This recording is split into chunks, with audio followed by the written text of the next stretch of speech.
Good morning दोस्तों, मैं अन्नपूर्णा व्यास राजस्थान कला संस्कृति की क्लास में आज पुनः आपका हार्दिक स्वागत करती हूँ।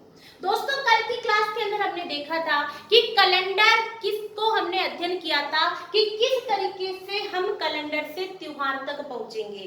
कैलेंडर के अंदर कैलेंडर कितने प्रकार के होते हैं? Gregorian calendar, Vikram Samvat, Vikram calendar, Vikram Samvat, शक संवत और हिजरी संवत।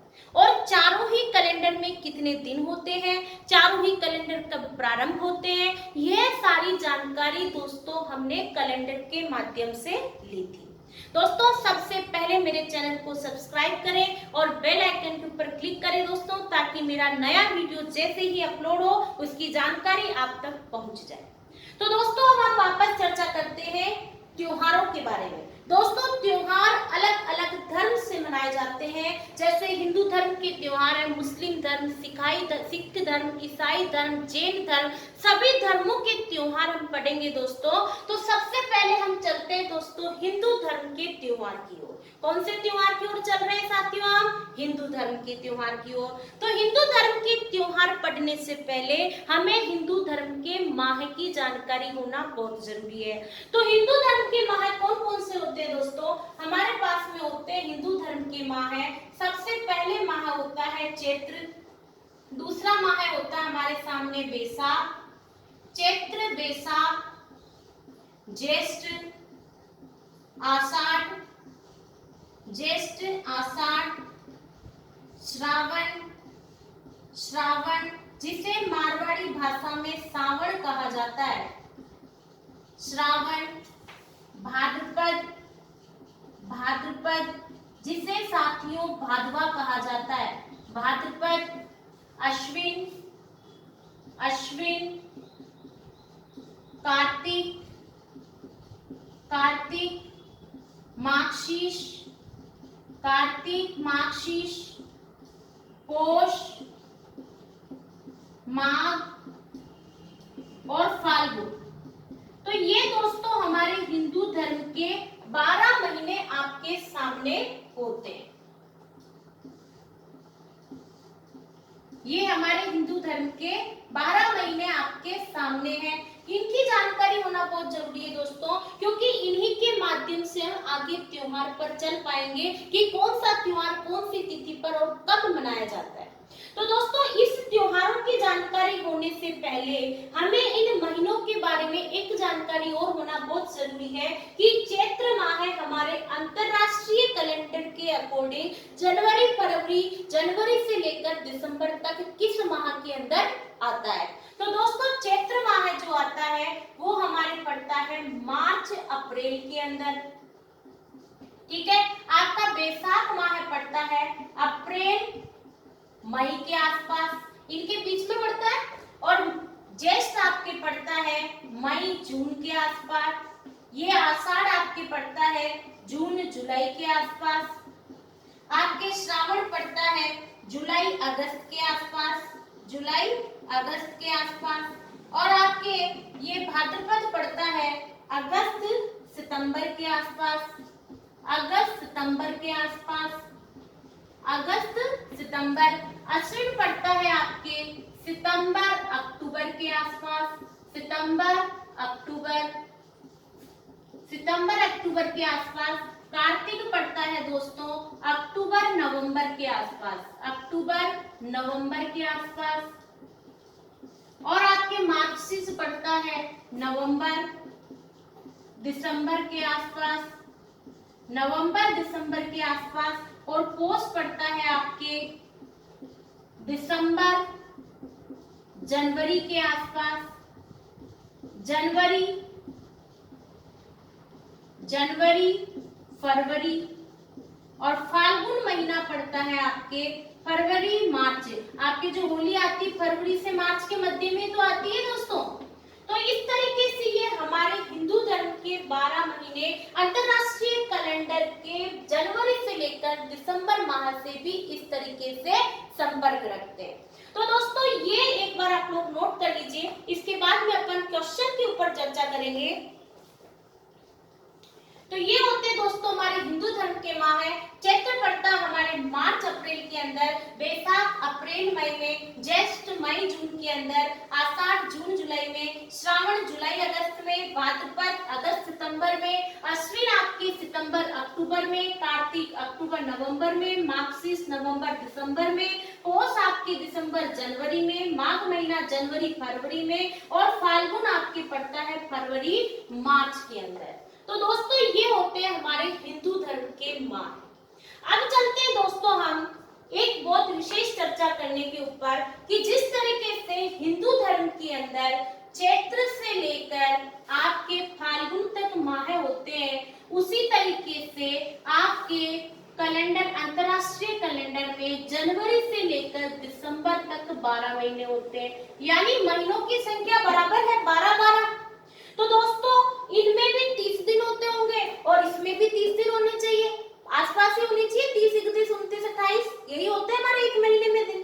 तो दोस्तों जिस तरीके से जनवरी फरवरी के अंदर आपके एक महीने में 30 दिन होते हैं, उसी प्रकार से आपके चैत्र और फाल्गुन से, चैत्र से लेकर फाल्गुन तक भी यही रेशियो रहता है। 30 को मार्जिन मान के चलते हैं, एक दिन ऊपर नीचे चलता है। तो दोस्तों ये जो हिंदू धर्म के महीने होते हैं, इनके दिनों की गणना किस तरीके से होती है। अभी हमारे जैसे जनवरी फरवरी में हम चलते हैं, तो जिस तरीके से जनवरी, जैसे भी जुलाई का महीना चल रहा है, तो दोस्तों हम लोग 1 तारीख से शुरू होते हैं और 30 तारीख तक चलते हैं, नहीं चलते किसी भी महीने के अंदर 30 या 31 तारीख तक चलते हैं। ऐसा थोड़ी ना होता है दोस्तों कि 15 तारीख आती है, 15 तारीख के बाद में वापस 1 तारीख आ जाती है, ऐसा होता है क्या कभी? ऐसा हमारे यहाँ हम नहीं देखते कभी भी अंतरराष्ट्रीय कैलेंडर में। लेकिन दोस्तों इस विक्रम संवत के जो हिंदू कैलेंडर हम फॉलो करते हैं, इसके अंदर ऐसा होता है। देखिए किस तरीके से होता है कि चैत्र, इसमें भी होते तो 30 दिन ही है, लेकिन उनकी गणना किस तरीके से होती है। देखिए दोस्तों आप कि जैसे हमारे पास में चैत्र माह है, चैत्र माह को ले लेते हैं हम, सभी माह में एक जैसा होता है। तो इसमें क्या होता है दोस्तों, 1 से लेकर के शुरू होते हैं, 1, 2, 3, 4, इसे लोक भाषा के अंदर एकम, द्वितीया, तृतीया, चतुर्थी, पंचमी, षष्ठी, सप्तमी ये बोलते हैं अपन। तो 1 से लेकर हम 15 तारीख तक चलते हैं। इसके बाद में जैसे 15 तारीख आती है दोस्तों, बाद में इसमें 16 तारीख नहीं आती है, इसमें 15 के बाद में वापस 1 तारीख आ जाती है, और 1 के बाद में वापस 14 तारीख आती है, और फिर 15 तारीख आती है। दोस्तों इसमें भी इसे एकम, द्वितीया, तृतीया, चतुर्थी और पंचमी ही बोलते हैं। अब आप कहोगे मैडम यदि हमारा जैसे कोई त्योहार गणगौर इस तृतीया पर आ रहा है, और तो इस तृतीया को हम कैसे पहचानेंगे। तो दोस्तों किसी भी महीने के जो प्रारंभिक 15 दिन होते हैं, यह प्रारंभिक पक्ष जो होता है, प्रारंभिक 15 दिन होते हैं, ये प्रारंभिक 15 दिन कृष्ण पक्ष के नाम से जाने जाते हैं, जिसे बदी भी बोलते हैं। यह पक्ष प्रारंभिक पक्ष कहलाता है। कौन सा पक्ष कहलाता है दोस्तों? यह पक्ष प्रारंभिक पक्ष कहलाता है, और इसे अमांगलिक पक्ष भी बोलते हैं दोस्तों, इसे अमांगलिक पक्ष भी कहा जाता है। और ये जो कृष्ण पक्ष होता है दोस्तों, इसमें चांद घटता है। चांद घटता कैसे है दोस्तों, कि जैसे चंद्रमा की जो कलाइयां होती है, वो इस जैसे ही कृष्ण पक्ष शुरू होता है, तो चंद्रमा की कलाइयां एक के बाद एक घटती जाती है, यानी कि अंधेरा होता जाता है। इस तरीके से अंधेरा होता जाता है। तो जैसे ही कलाइयां घटती जाएगी, घटते घटते जैसे ही 15वां दिन आएगा, तो पूरे चंद्रमा के ऊपर अंधेरा हो जाएगा, यानी यह अंधेरा पग कहलाता है। कौन सा पग कहलाता है? अंधेरा पग कहलाता है। और ये जो 15वां दिन होता है, पहला 15वां दिन, यह अमावस्या के नाम से जाना जाता है। यानी किसी भी महीने का प्रारंभिक पक्ष एकम से शुरू होता है, द्वितीया, तृतीया, चतुर्थी से लेकर चतुर्दशी तक चलते हैं, और फिर जैसे 15वां दिन आता है, पहला 15वां दिन आपका अमावस्या कहलाता है। और इस 1 से लेकर 1 एकम से लेकर इस चतुर्दशी तक चंद्रमा के ऊपर अंधेरा छाता जाता है, धीरे धीरे अंधेरा छाता जाता है और इस अंधेरा छाने से यहाँ तक पहुंचते पूरे अंधेरे की कलाइयां खत्म हो जाती है, चांद घट जाता है और इसकी वजह से यहाँ पर अमावस्या की रात कौन सी रात होती है दोस्तों? काली रात होती है। कौन सी रात होती है? काली रात होती है। इसको कौन सा पग बोलते हैं दोस्तों? अंधेरा पग बोलते हैं। और ये कौन सा पक्ष कहलाता है? कृष्ण पक्ष। ये किसी भी माह का क्या कहलाता है? प्रारंभिक पक्ष कहलाता है। अब हम चलते हैं दोस्तों आगे। तो अब इस 15 के बाद में वापस 1 तारीख आती है। तो जैसे ही ये 1 तारीख आती है, अब चंद्रमा की एक एक कलाई खुलने लग जाएगी, धीरे धीरे उजाला होने लग जाएगा दोस्तों। तो ये पक्ष जो होता है, ये दूसरा जैसे ही 1 तारीख आती है, ये जो दूसरे 15 दिन शुरू होते हैं वह शुक्ल पक्ष कहलाते हैं। किसी भी महीने का अंतिम पक्ष कहलाता है दोस्तों ये है। और इस पक्ष को हम लोग यह अंतिम पक्ष कहलाता है और इसे मांगलिक पक्ष के नाम से भी जानते हैं। मांगलिक पक्ष भी कहलाता है। इसे सुदी बोलते हैं, जिस तरीके से उसे बदी बोलते हैं, इसे सुदी के नाम से जानते हैं। अब दोस्तों इसमें चंद्रमा की कलाइयां खिलने लग जाएगी, चंद्रमा दिखने लग जाएगा। जैसे जैसे चंद्रमा दिखेगा यानी कि चंद्रमा बढ़ेगा, इसमें चांद बढ़ता है दोस्तों। क्या बढ़ता है? इसमें चांद बढ़ता है। और जैसे जैसे इसमें चांद बढ़ेगा, ये चांदना पग कहलाएगा, यानी कि उजाला पग। यहाँ पर रोशनी होने लग जाएगी, चांदना पग कहलाएगा और यहाँ पर पूरा चंद्रमा दिखने लग जाएगा।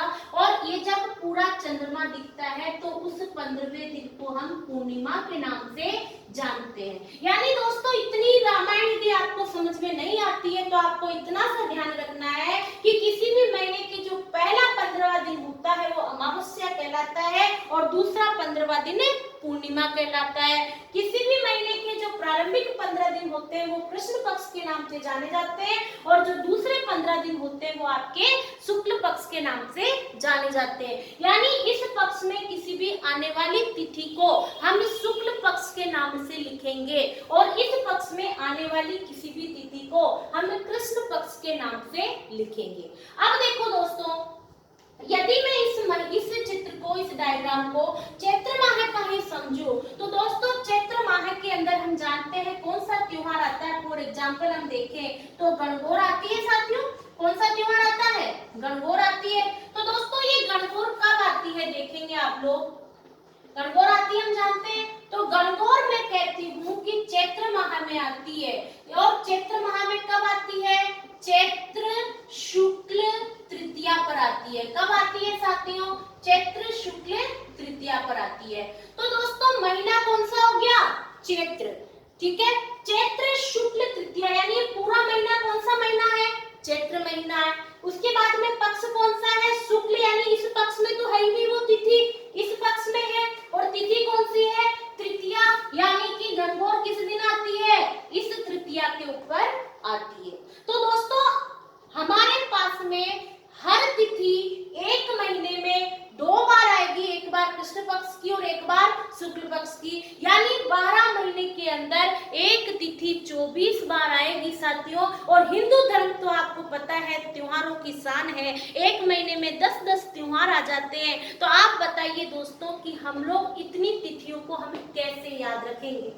तो दोस्तों इन तिथियों को याद रखने के लिए हम लोग इस चीज को ऐसे भी देख सकते हैं कि चैत्र शुक्ल तृतीया को यदि मैं 123 लिख देती हूँ तो 123 के अंदर चैत्र का मतलब क्या हो जाएगा? पहला महीना यानी कि 1, शुक्ल का मतलब 2 यानी कि दूसरा महीना और तृतीया यानी कि 3। तो अब यदि मैं इस 123 को 2-3 बार बोल लूं तो मैं हमेशा याद हो जाएगा कि गणगौर कब आती है? 123 पर आती है। छोटी तीज कब आती है? 523 पर आती है। बड़ी तीज कब आती है? 613 पर आती है। तो दोस्तों इस तरीके से हमें इन तिथियों को याद नहीं करना पड़ेगा और इससे हमें क्रम का भी अंदाजा हो जाएगा, क्योंकि एग्जाम के अंदर त्योहार से संबंधित 4 से 5 प्रकार के क्वेश्चन बनते हैं दोस्तों।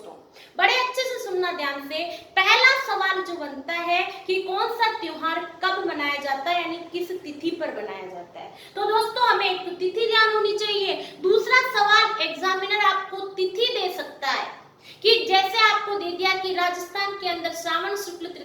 राजस्थान में कौन सा त्योहार मनाया जाता है, तो कि छोटी तीज मनाई जाती है। तो दोस्तों तिथि देकर के भी त्योहार पूछा जा सकता है। दो प्रकार तो ये हो गए। तीसरा प्रकार, कौन से त्योहार की क्या विशेषता है दोस्तों। कुछ त्योहारों की अपने आप में एक विशेषता है कि किसी त्योहार के ऊपर चावल पकाए जाते हैं, तो किसी त्योहार के ऊपर नाथद्वारा राजसमंद में लूट मचती है, किसी त्योहार पर गाय और बछड़े की पूजा होती है, तो किसी त्योहार पर महिलाएं अपने पति की लंबी आयु के लिए व्रत रखती है। तो दोस्तों इस तरीके से किसी त्योहार की पर्टिकुलर विशेषता है, तो विशेषता पर भी सवाल बनता है। एक सवाल बनता है दोस्तों कि निम्न त्योहारों को क्रम से जमाओ। वो 12 महीने चैत्र से लेकर फाल्गुन तक जो 12 महीने आते हैं, इनमें से किसी भी माह का सवाल वो आपसे पूछ सकता है कि चैत्र एक त्योहार दे दिया चैत्र माह का, एक दे दिया बैसाख का, एक दे दिया कार्तिक का, एक दे दिया फाल्गुन का, और आपसे सवाल पूछ दिया कि इन त्योहारों को क्रम से जमाओ। तो दोस्तों हमें ये पता होना बहुत जरूरी है कि हर महीने के अंदर कौन कौन से त्योहार आते हैं, चैत्र में कौन कौन से त्योहार आएंगे, बैसाख में कौन कौन से त्योहार आएंगे।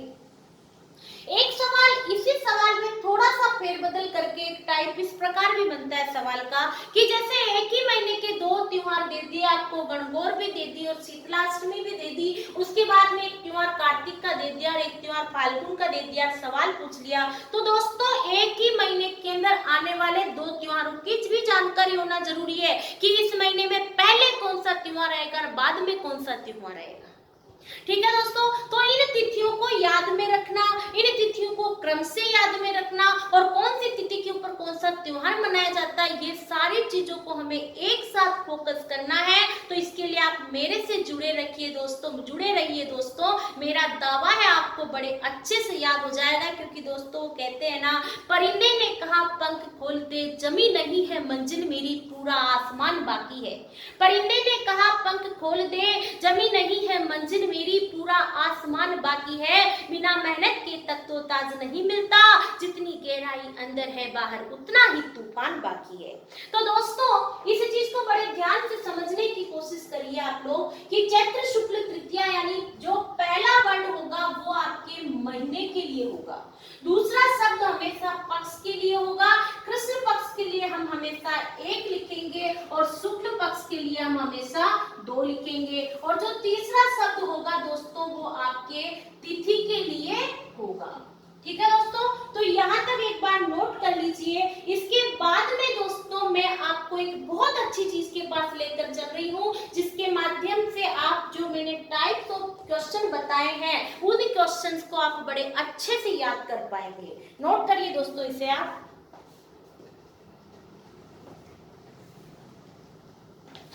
ठीक है दोस्तों, अब देखते हैं अपन आगे।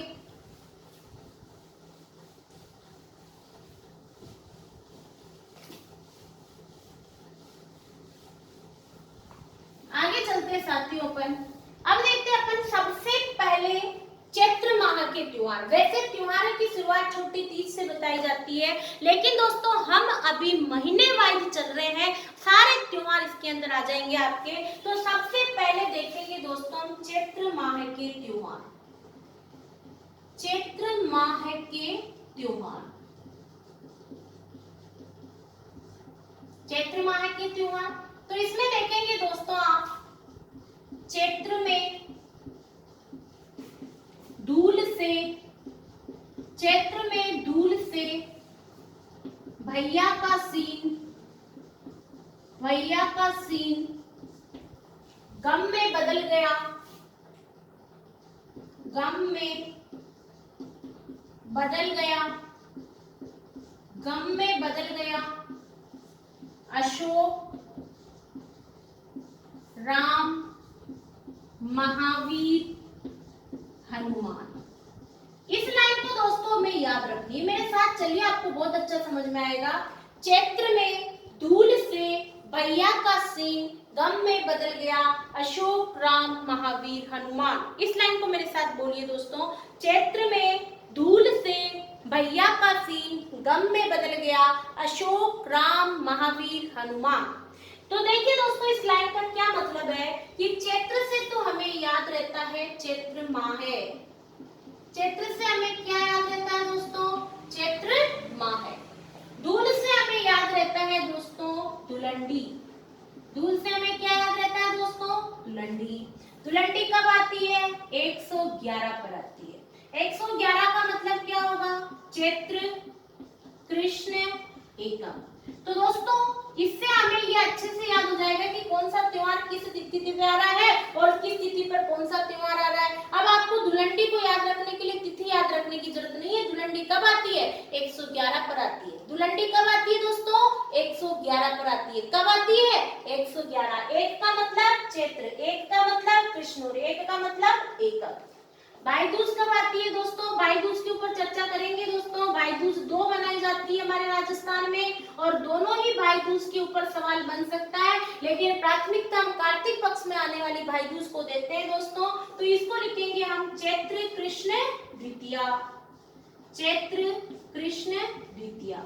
भाई दूज कब मनाई जा रही है दोस्तों? चैत्र कृष्ण द्वितीया पर। सी से बनता है दोस्तों हमारे पास में शीतला अष्टमी, जिस दिन गुड़ला त्योहार भी मनाया जाता है दोस्तों। गुड़ला महोत्सव जोधपुर में मनाया जाता है। ये सब बातें हम लिखेंगे जब हम शीतला अष्टमी के बारे में लिखेंगे। तो शीतला अष्टमी कब आ रही है दोस्तों? 118 पर, यानी कि चैत्र कृष्ण अष्टमी। चैत्र कृष्ण अष्टमी पर मनाई जा रही है। न से बनता है दोस्तों हमारे पास में नववर्ष। नववर्ष कब आता है? 121 पर, यानी कि चैत्र शुक्ल एकम पर। नववर्ष के बारे में भी बहुत सारी बातें लिखनी है दोस्तों। हम इसके बाद में एक एक त्योहार को पढ़ेंगे गहराई से, आप निश्चिंत रहे।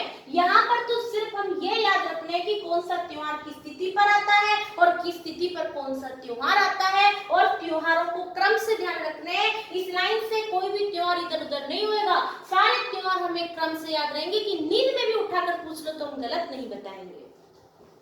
गै से बनता है दोस्तों हमारे पास में गणगौर, और गणगौर मनाई जाती है 123 पर, यानी कि चैत्र शुक्ल तृतीया पर मनाई जाती है। कब मनाई जाती है दोस्तों? चैत्र शुक्ल तृतीया पर। अशोक से बनता है दोस्तों अशोका अष्टमी। अशोक से बनता है दोस्तों अशोका अष्टमी। इस गणगौर के आसपास में हम सिंझारा भी पढ़ेंगे दोस्तों, और यहीं पर हम अरुंधति व्रत भी पढ़ेंगे।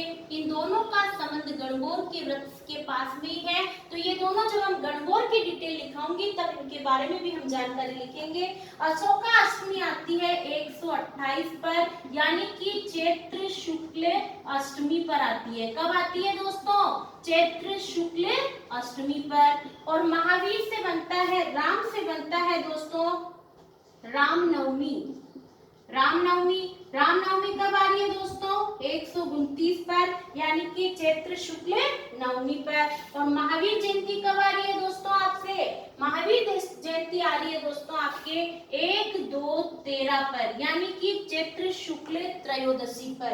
1 का मतलब चैत्र, 2 का मतलब शुक्ल और 13 का मतलब त्रयोदशी। और हनुमान जयंती आती है हमारे चैत्र मास की पूर्णिमा पर। चैत्र मास की पूर्णिमा पर हनुमान जयंती कब आती है दोस्तों? चैत्र मास की पूर्णिमा पे। इसे भी लिख सकते हैं आप 1-2-15।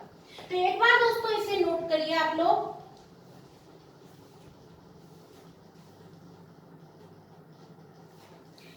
दोस्तों अब देखिए इसको अच्छे से समझने की कोशिश करें। चैत्र में धूल से भैया का सीन गम में बदल गया, अशोक राम महावीर हनुमान। चैत्र से क्या बन रहा है दोस्तों? चैत्र माह है। धूल से क्या बन रहा है? धुलंडी। धुलंडी कब आ रही है?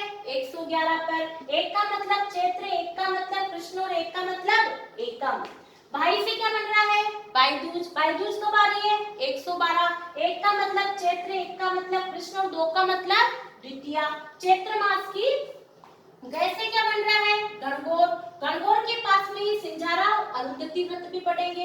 गणगौर कब आ रही है? 123 पर, यानी कि चैत्र शुक्ल तृतीया पर। अशोक से क्या बन रहा है? अशोका अष्टमी 128 पर, यानी कि चैत्र शुक्ल अष्टमी पर। राम से क्या बन रहा है? रामनवमी चैत्र शुक्ल नवमी पर, महावीर जयंती 1, 2, 13 चैत्र शुक्ल त्रयोदशी, और हनुमान से बन रहा है हनुमान जयंती कब आ रही है? चैत्र मास की पूर्णिमा पर। तो दोस्तों ये होते हैं हमारे चैत्र मास के त्योहार। अब दोस्तों हम एक एक त्योहार को पढ़ेंगे, धुलंडी की जानकारी लिखेंगे, भाई दूज के बारे में, शीतलाष्टमी के बारे में, लेकिन इससे आपके 3 सवाल क्लियर होते हैं कि कौन सा त्योहार कौन सी तिथि पर आता है, कौन सी तिथि पर कौन सा त्योहार आता है, वो हम कोड से याद रख सकते हैं। धुलंडी कब आती है? 111 पर। भाई दूज कब आती है? 112 पर। शीतलाष्टमी कब आती है? 118 पर। गणगौर कब आती है? 123 पर। मेरे साथ बोलिए दोस्तों, आपको ऑटोमेटिक याद हो जाएगा, ठीक है। अब चलते हैं दोस्तों हम आगे। अब हम लिखेंगे चैत्र माह के त्योहारों की जानकारी। तो चैत्र माह के अंदर सबसे पहले कौन सा त्योहार आया? 111 पर कौन सा त्योहार आया दोस्तों? धुलंडी। सबसे पहला कौन सा त्योहार पढ़ रहे हैं हम साथियों? धुलंडी पढ़ रहे हैं। तो दोस्तों धुलंडी कब मनाई जाती है? सबसे पहला सवाल 111 पर। 111 का मतलब चैत्र कृष्ण एकम पर, चैत्र कृष्ण एकम पर मनाई जा रही है, ठीक है दोस्तों। इसके बाद में देखते हैं धुलंडी क्यों मनाई जाती है दोस्तों। तो आपने होलिका का नाम सुना होगा। होलिका हिरण्यकश्यप की बहन, और हिरण्यकश्यप के बेटे का नाम क्या था दोस्तों? प्रहलाद। तो दोस्तों हम जानते हैं कि प्रहलाद भगवान विष्णु के भक्त थे। तो हिरण्यकश्यप ने अपने पुत्र को मारने के लिए होलिका का उपयोग किया, जो कि प्रहलाद की बुआ लगती थी। तो होलिका को वरदान था कि वो अग्नि से नहीं जलती, लेकिन दोस्तों किसी भी चीज का आप दुरुपयोग करोगे तो एक दिन उसकी शक्ति नष्ट हो जाती है।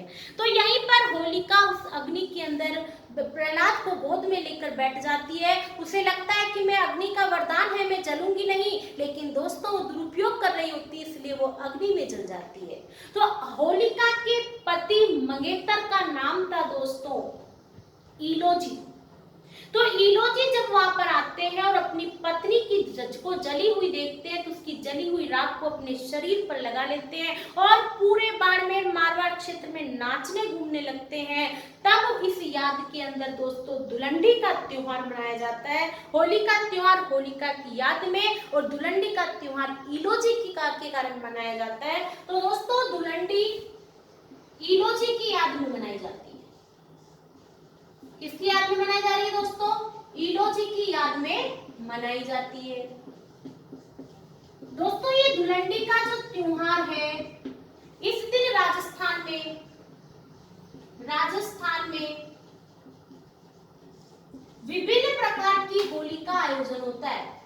राजस्थान में विभिन्न प्रकार की होलियां खेली जाती है दोस्तों। राजस्थान में विभिन्न प्रकार की होली का आयोजन होता है, और ये विभिन्न प्रकार की होली का आयोजन कहाँ होता है दोस्तों? तो विभिन्न प्रकार की होली का आयोजन जो होता है, इस आयोजन के अंदर बहुत प्रकार की होलियां खेली जाती है। जैसे कपड़ा फाड़ होली खेली जाती है अजमेर पुष्कर के अंदर। अजमेर पुष्कर के अंदर जो होली खेली जाती है दोस्तों, वो होली होती है कपड़ा फाड़ होली। उसी तरीके से आपके पत्थर मार होली खेली जाती है दोस्तों बाड़मेर के अंदर। आपके कोड़ा मार होली खेली जाती है दोस्तों। अब देखो आ गया, तो यहाँ पर देखते हैं दोस्तों हम सबसे पहले कपड़ा फाड़ होली। कपड़ा फाड़ होली आपके पुष्कर अजमेर में खेली जाती है। पुष्कर अजमेर में खेली जाती है। इस होली का जो उपनाम होता है दोस्तों, इसे नग्न होली के नाम से भी जाना जाता है। इस होली के अंदर राजस्थानी खेलकूद आयोजित किए जाते हैं। राजस्थानी खेलकूद आयोजित किए जाते हैं। राजस्थानी खेलकूद आयोजित होते हैं इस होली के अंदर, और इस होली के ऊपर सर्वाधिक पर्यटन शामिल होते हैं। सर्वाधिक पर्यटन इस मेले में शामिल होते हैं। मेले के अंदर मतलब इस होली के आयोजन पर सर्वाधिक पर्यटन इस कपड़ा फाड़ होली को खेलते हैं। उसके बाद में दोस्तों हम लोग जो होली देखते हैं, कोडामार होली। कोडामार होली दोस्तों बिनाई अजमेर में खेली जाती है। बिनाई अजमेर में खेली जाती है। लठमार होली, ये सब धुलंडी के दिन खेली जाती है दोस्तों। लठमार होली महावीर जी करौली खेली जाती है। महावीर जी करौली। पत्थरमार होली, पत्थरमार होली आपके बाड़मेर में खेली जाती है। पत्थरमार होली आपके बाड़मेर में खेली जाती है। देवर भाभी होली, देवर भाभी होली ब्यावर अजमेर में खेली जाती है। ब्यावर, ब्यावर अजमेर में खेली जाती है दोस्तों। और आपके राव जी की होली मंडोर जोधपुर में खेली जाती है। राव जी की होली मंडोर, मंडोर जोधपुर में खेली जाती है। तो दोस्तों इस प्रकार से होलियों का अलग अलग आयोजन होता है और वो कब होता है दोस्तों, धुलंडी पर होता है। धुलंडी इलोजी की याद में खेली जाती है दोस्तों। ये इलोजी जो होते हैं ये मारवाड़ के लोक देवता कहलाते हैं। किसके लोक देवता कहलाते हैं, मारवाड़ के लोक देवता कहलाते हैं। इलोजी के बारे में और भी बहुत सारी बातें पढ़ेंगे दोस्तों, लेकिन जब हम लोक देवताओं के ऊपर आगे चलेंगे तब हम इसकी विशेष रूप से जानकारी लेंगे। आगे चलते हैं दोस्तों, हम एक बार आप लोग नोट कर लीजिए दोस्तों इसे।